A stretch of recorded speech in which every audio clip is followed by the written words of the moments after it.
There's been a strange, almost unsettling change in Kendrick Lamar's aura lately.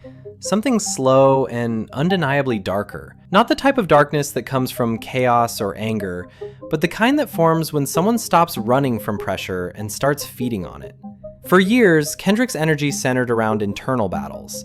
The wounds he carried, the fears he inherited, the trauma he had spent decades trying to unpack. Mr. Morale and the Big Steppers was the peak of that journey, almost a public therapy session where he confronted everything from family struggles to spiritual confusion. But somewhere between 2022 and now, that version of Kendrick disappeared. And in his place, there's a figure who feels colder, sharper, and more dangerous. Not because he's unhinged, but because he's finally unapologetic. You really start to see this shift when you compare the Kendrick who entered the 2024 rap beef to the one who walked out of it. Before the confrontation, he was introspective, restrained, almost reluctant to unleash the full extent of what he was capable of.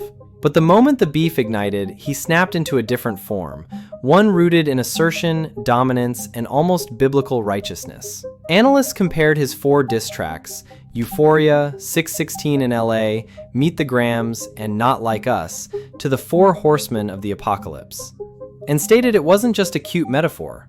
Each track delivered a different kind of destruction: psychological, strategic, moral, and cultural. It was the first time Kendrick weaponized religious allegory so directly, using it not as a lens to heal the world, but as a framework to judge it.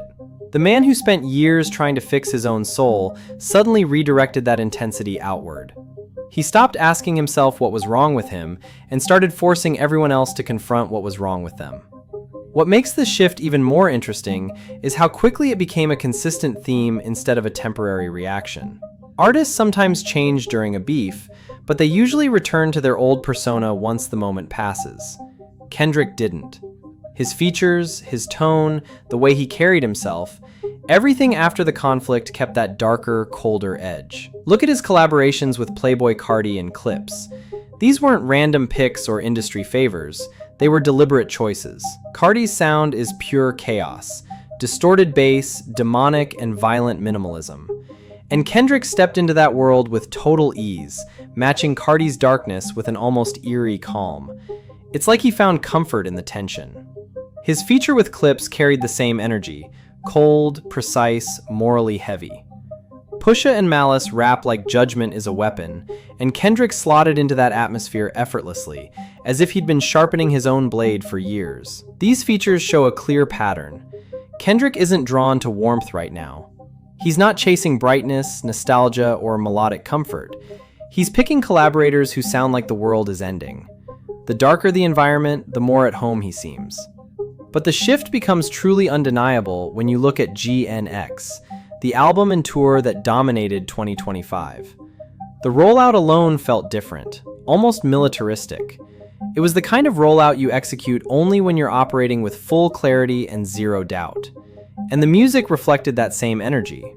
Kendrick wasn't rapping like someone who's wrestling with his internal demons anymore.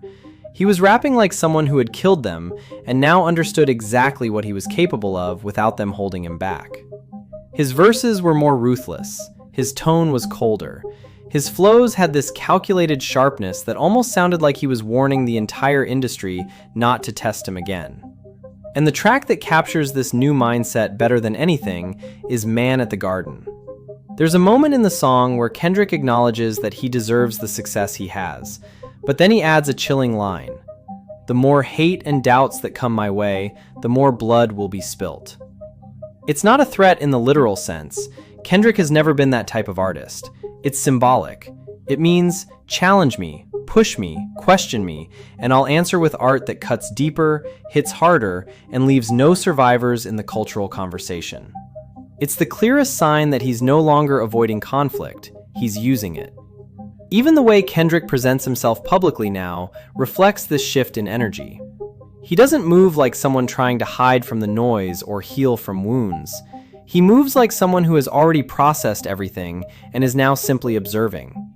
When you see him in interviews, photos, studios, or even candid clips, there's this stillness to him, a quiet that doesn't feel shy or withdrawn, but intentional. He looks like someone who's watching the entire industry from a distance, studying its patterns, understanding its faults, and waiting for the perfect moment to strike again. The old Kendrick used to disappear because he needed space to rebuild himself. This Kendrick disappears because he doesn't need validation or attention. His silence isn't avoidance, it's dominance in a more subtle form. What's fascinating is how this transformation fits into Kendrick's historical pattern of reinvention. Every era has its own philosophy. Good Kid was about storytelling and survival. To Pimp a Butterfly was about revolution and spirituality. Damn was about pressure and judgment.